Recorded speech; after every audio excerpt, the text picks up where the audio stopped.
Hello, for this video, I'm gonna make a tasty chicken bites recipe. In here are the prepared ingredients.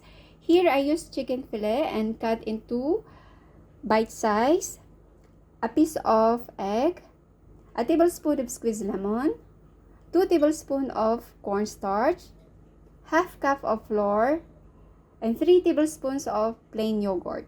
Let's get started. With our empty bowl, let's mix all our ingredients. Let's put the flour, corn flour, crack the egg, put half teaspoon of salt, half teaspoon of garlic powder, half teaspoon of onion powder, half teaspoon of black pepper powder, and half teaspoon of paprika. And add the squeezed lemon, the yogurt,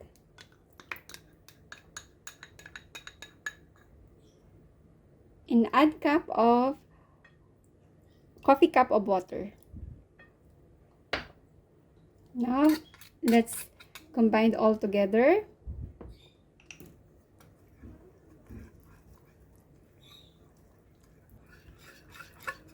Mix it well.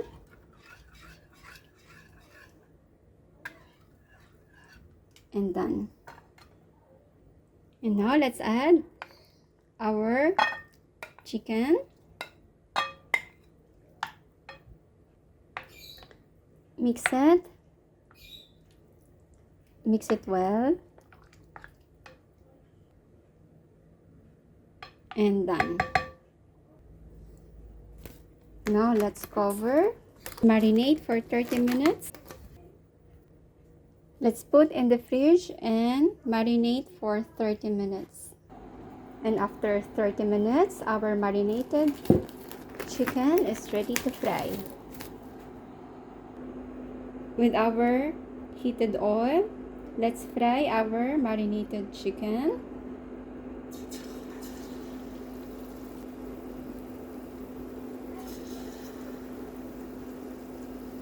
Don't put close to each other. Make a space.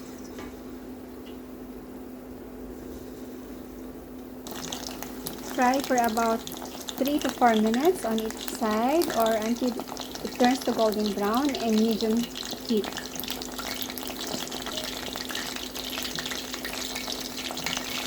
After 3 minutes, let's turn it on the other side.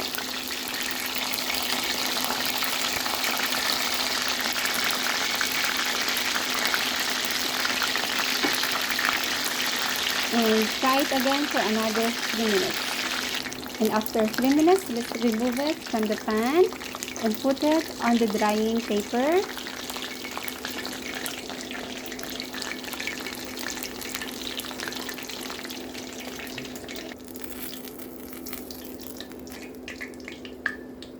And let's fry the remaining.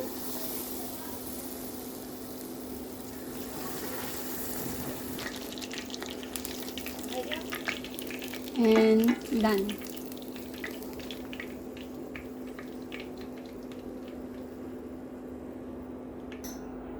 And our tasty chicken bites recipe is ready to serve.